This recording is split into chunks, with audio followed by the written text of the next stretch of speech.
వార్షికోత్సవం సందర్భంగా Meenakshi test tube baby centre Guntur నందు ఐవీఎఫ్ ట్రీట్మెంట్ పై 40% రాయితీ. నమస్తే, welcome back to Suman TV. Present మనతో పాటు ఉన్నారు సీనియర్ ఐపీఎస్ ఆఫీసర్ రెడ్డన్న గారు. నమస్తే సార్. నమస్కారం అండి. సార్, కుకట్పల్లిలో మనం ఆల్రెడీ ఈ వీడియో గురించి మనం మాట్లాడుకున్నాం గతంలో. కుకట్పల్లిలోనే కాదు, రాత్రి 10 దాటిందంటే మహిళలు బాగా బైక్ మీద వెళ్ళే వాళ్ళని, కార్ల మీద వెళ్ళే వాళ్ళని ఆపేసి వాళ్ళని డిమాండ్ చేయడము, అంటే అసాంఘిక కార్యక్రమాలు బాగా జరుగుతున్నాయి. అంటే పోలీసులు రెక్కీలు పెడుతున్నప్పటికీ కూడా, స్టింగ్ ఆపరేషన్లు చేస్తున్నప్పటికీ కూడా ఎటువంటి మార్పులు రావటం లేదు. ముఖ్యంగా కేపీహెచ్బి లాంటి ప్లేసెస్లో అయితే.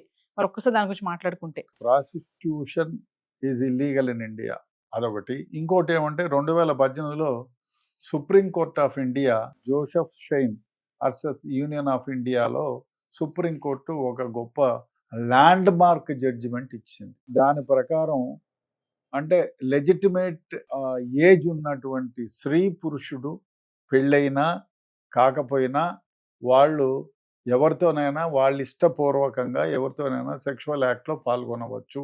ఇట్ ఈస్ నాట్, అంతకుముందు 497 అడల్టరీ ఉండేది. It is not an offence. అది స్ట్రక్ డౌన్ అయింది. తర్వాత ఏమైపోయిందంటే ఈ సెక్స్ వర్కర్స్ పైన చాలా కేసెస్, చాలా నిజం చెప్తే చాలా పోలీస్ స్టేషన్లో హెరాస్మెంట్ జరిగేది. వీళ్ళని చాలామంది వీళ్ళని దయనీయమైనటువంటి పరిస్థితి. కొందరు సెక్స్ వర్కర్స్ని మనం అరెస్ట్ చేసినప్పుడు తీసుకెళ్తే పూట గడవకను, పిల్లలకు భోజనం పెట్టలేకను ఇబ్బందులు పాలయ్యి వాళ్ళు ఈ వృత్తిని ఎంచుకున్నారు. అందువల్ల సుప్రీంకోర్ట్ ఆఫ్ ఇండియా ఒకటి చెప్పింది, అయ్యా prostitution is not an offence. ఇదే లీడ్. వేరే దేశాల్లో మీకు ఐ థింక్ ఆమ్స్టర్డామ్ వెళ్ళినప్పుడు పోలీస్ స్టేషన్కి వెళ్ళాను. నేను ఒక పోలీస్ స్టేషన్కి వెళ్ళి నేను ఇంట్రడ్యూస్ చేసుకొని చెప్పాను, ఏందయ్యా పోలీస్ స్టేషన్ కూటవేత దూరంలో అమ్మాయిలు అర్ధనగ్నంగా కూర్చొని సెక్స్ షాప్ అని పెద్దగా పెట్టుకున్నారు, మీరేం పట్టించుకోరా అంటే, no they are doing their job అన్నాడు. They are paying tax for that. They are supporting the government. No, it is not an offence here అని అన్నారు.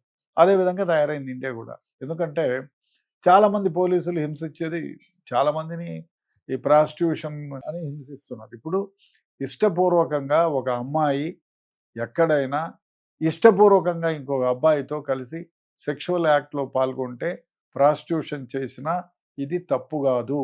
ఇది లెజిటిమేట్ వ్యాపారంగానే చూడండి, గౌరవప్రదమైన వృత్తిగానే స్వీకరించండి అని. అందువల్ల వాళ్ళు ఉన్నారు. చిన్నపిల్లలు కాదు, బలవంతంగా ప్రాస్టిట్యూషన్ చేయడం లేదు. అదేవిధంగా వీళ్ళని చైల్డ్ ట్రాఫికింగ్ లేదు. ట్రాఫికింగ్ చేయటం, బలవంతంగా ఎవరో అమ్మాయిని నువ్వు తీసుకెళ్ళి వాళ్ళ దగ్గర పడుకోమని చేస్తే ఇట్ ఈస్ అన్ అఫెన్స్. అంతేగాని తమ ఇష్టపూర్వకంగా తమకు కావలసిన వ్యక్తితో ఆమె సెక్షువల్ యాక్ట్లో పాల్గొనటం వల్ల తప్పు లేదు. అది సుప్రీంకోర్టే చెప్పింది.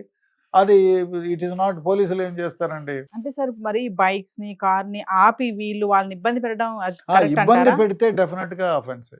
వాళ్ళే ఇష్టపూర్వకంగా పోతే లేదు, కానీ ఆపు, నువ్వు నాతో రా, వస్తావా, చంపుతానా అని అంటే తప్పు, కానీ అది తప్పు. అంతేగాని ఇద్దరు ఇష్టపూర్వకంగా, ఒక స్త్రీ పురుషుడు ఇష్టపూర్వకంగా కలిసి ఎక్కడైనా యాక్ట్లో ఒక స్త్రీ తన పొట్టకూటు కోసము లెజిటిమేట్గా, అది లెజిటిమేట్ వృత్తి అని చెప్పి అనౌన్స్ చేసినారు. ఆ బాధ్యతాయుతంగా ఉండేటి పోలీసు వాళ్ళు కూడా, అప్పుడు అమ్మాయి అక్కడ నిలబడుకొని ఉంటుంది, అందంగా ఉంది, మీరు ఈ నైట్ మీతో కోరికలు పంచుకోవాలని ఉంది అని చెప్పి అడిగితే ఆమె కోరిక కూడా ఆమె చెప్తుంది, నాకు ఇంత ఇవ్వాలో ఏదో అని. ఆ విధంగా పోతే తప్పేం లేదు. అంటే ఇలాంటి చట్టాలు వస్తే సార్ మరి విచ్చలవిడితనం పెరిగిపోతుంది. ఎన్ని దేశాల్లో ఉన్నాయండి ఇట్లా చట్టాలు? అసలు ప్రాస్టిట్యూషన్ని షాపులు, పోలీస్ స్టేషన్ ఎదుర్కొంటే షాపులు పెట్టినా ఏమనలేదు కదా. అంటే ఒకటి, ప్రపంచం మారుతుంది, దేశం మారుతుంది, ప్రపంచీకరణ జరుగుతూ ఉంది. అందువలన తప్పు అంటే ఇప్పుడు ఆ అమ్మాయికి ఇష్టపడిన తర్వాత నువ్వెవరు అడ్డం చెప్పడానికి? అది ఇప్పుడు అంతెందుకు, మనకు 2008లోనే ఈ యూనియన్ గవర్నమెంట్ 497 స్ట్రక్ చేసింది. అంటే పెళ్ళైన ఒక భార్య వాడి భర్తకు సొత్తు కాదు, ఆమె ఇష్టాలు కొన్ని ఉంటాయి.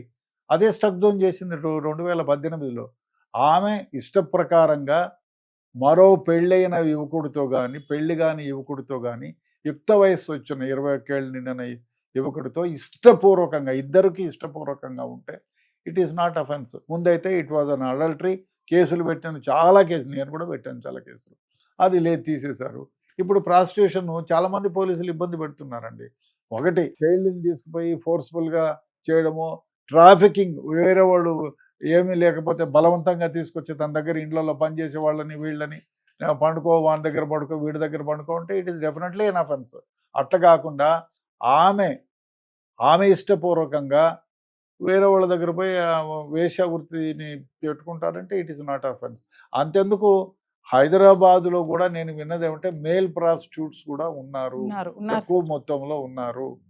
It is not an offence. అబ్బాయిలు కూడా ఇలాంటి వృత్తిలోకి దిగుతున్నారు, చాలా మంది ఉన్నారు, చాలా మంది ఉన్నారు. వాళ్ళు ఈ వృత్తిలో కొనసాగుతున్నారు, ఏమి దొరకనప్పుడు ఏదో వృత్తి ఈ వృత్తిలో కొనసాగుతున్నారు, తప్పులేదు. అది ప్రభుత్వమే సుప్రీంకోర్ట్ ఆఫ్ ఇండియానే క్లియర్ చేసిన తర్వాత మనం ఏం చేయగలుగుతాం? ఎవరు ఏం చేయలేదు. ఎవరిష్టం వాళ్ళంటే సార్. మరి పెళ్లి ఎందుకు, సెక్షువల్ ఇవన్నీ ఎందుకు? మరి భార్య భర్త ఈ రిలేషన్ మరి అంటే పెళ్ళైనంత మాత్రం కోరికలు చంపుకోవాలని ఉంది ఎక్కడైనా? అది కాదండి. ఇప్పుడు మీరు కట్టడి ఏ విధంగా చేయగలుగుతారు? ఇప్పుడు మీరు కాదని చెప్పి దొంగతనంగా పోయి అక్కడ తిరగడం అది తప్పు, అది ఎంతకంటే ఘోరం కదా. దాని బదులు ఇష్టపూర్వకంగా పోతున్నారు, ఇష్టంగా మ్యారేజ్ చేసుకుంటున్నారు. అందుకే ముందు 1974లో ఒకే ఒక విడాకుల కోర్టు 1-2 సంవత్సరానికి వచ్చేవి విడాకుల కేసులు. ఇప్పుడు సంవత్సరంలో కాదు, ఒక రోజులో కొన్ని వేల కేసులు రిపోర్ట్ అవుతుంది. దీనికి కారణం ఏమిటి? ఇదే. సో మనము ఎవరిని ఏమీ నిందించలేము. సమాజం మారిపోయింది కాబట్టి చాలామంది ఇప్పుడు చూడండి, చాలా దగ్గర హాస్టల్స్ ఉన్నాయి, కోలివింగ్ హాస్టల్స్, పర్మిటెడ్ ఓఏ రూమ్స్ ఉన్నాయి, గంటలకు లెక్కన ఇస్తున్నారు. ఒక యుక్త వయసు వచ్చిన స్త్రీ పురుషుడు తమ ఇష్టానుసారంగా ఇద్దరి ఇష్టముతో కోరిక తీర్చుకున్నంత మాత్రాన తప్పు లేదు. అది మనం పోలీసులు ఎవరు అబ్జెక్ట్ చేయడానికి లేదు. బలవంతంగా నువ్వు నాతో వస్తావా కత్తి పెట్టి చూపించి అంటే ఇట్ ఈస్ అన్ అఫెన్స్. అప్పుడు రేపు కిందకి వస్తుంది.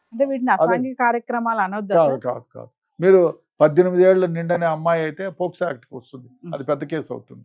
సో 18 ఏళ్ళు పైబడిన అమ్మాయి, 21 ఏళ్ళు నిండిన అబ్బాయి ఇటువంటి యాక్ట్లో పార్టిసిపేట్ చేస్తే it is not an offence. ఇలాంటి చట్టాలు రావడం వల్లే ఇలా అమ్మాయిలు తయారవుతున్నారు అంటే సార్ ఫైనల్ గా ఇలా తయారవుతున్నారు. చట్టం రాకుండా పోయినంత మాత్రం ఈ ప్రాస్టిట్యూషన్ లేదా? వేల సంవత్సరాలుగా ఉంది దేశంలో, వేశ్యావాటికలే ఉన్నాయి. కాబట్టి ఇది వస్తే కొంచెం బాగుపడతారు. నిజం చెప్తే నా అభిప్రాయంలో కొందరిని పోలీసులు కొందరు పీడించేవాళ్ళు, మీడియేటర్స్ పీడించేవాళ్ళు, అమ్మాయిల్ని బలవంతంగా వేశ్యావృత్తిలోకి దించి వాళ్ళ ద్వారా డబ్బు సంపాదించి వాళ్ళ రక్త మాంసాలని పిప్పిడి చేసేవాళ్ళు ఉన్నారు. అది తప్పిపోయింది కదా ఇప్పుడు. అది చాలామంది బాంబే రెడ్ లైట్ ఏరియాలో ఎంతమంది జీవితాలు బ్రతుకులు నాశనం, తమకిష్టం లేకపోయినా. ఇప్పుడు అది కాదు కదా. స్త్రీకి ఇష్టమైతే ఉంటుంది, లేకపోతే లేదు. పురుషుడికి ఇష్టమైతే పోతాడు, లేకపోతే లేదు. ఇట్లా వేశ్యావాటికలు ఇవన్నీ ఉండవు కదా. సో బలవంతంగా చేయడం తప్పు. ప్రాస్టిట్యూషన్ తప్పు కాదని చెప్పించింది. బలవంతపు ప్రాస్టిట్యూషన్ ఈజ్ అన్ అఫెన్స్. ఎవరిని చైల్డ్ని ట్రాఫికింగ్ చేయడం తప్పు. అదే కాకుండా 16-17 ఏళ్ళ అమ్మాయిని తీసుకెళ్లి ఈ వృత్తిలోకి దించుతారే, ఇట్ ఈస్ అన్ అఫెన్స్. 18 ఏళ్లకు ఒక్కరోజు తక్కువ ఉన్నోడు ఆ అమ్మాయిని ముట్టుకున్నా అంటే పోక్సో యాక్ట్ కింద వస్తుంది, పెద్ద కేసు అవుతుంది, బెయిల్ కూడా రాదు వాడికి. అంటే అటు ఇటు కూడా ఇష్టపూర్వకంగా జరిగితే అక్కడ తప్పులేదు. ఎస్, ఇద్దరి వైపు నుంచి ఇష్టపూర్వకంగా జరిగితే తప్పు లేదు. ఏ ఒక్కరు బలవంతం చేసినా, ఇప్పుడు అమ్మాయి నేను రానంటే బలవంతం చేస్తే కేసు అవుతుంది. అబ్బాయి నేను రానంటే నువ్వు డబ్బులు ఇచ్చి రారా నాతో అంటే కేసు అవుతుంది. సో ఇద్దరికి ఇష్టం ఉన్నప్పుడు సుప్రీంకోర్ట్ ఆఫ్ ఇండియా చెప్పింది, చట్టం అదే చెప్తుంది. కాబట్టి it is not an offence. Thank you.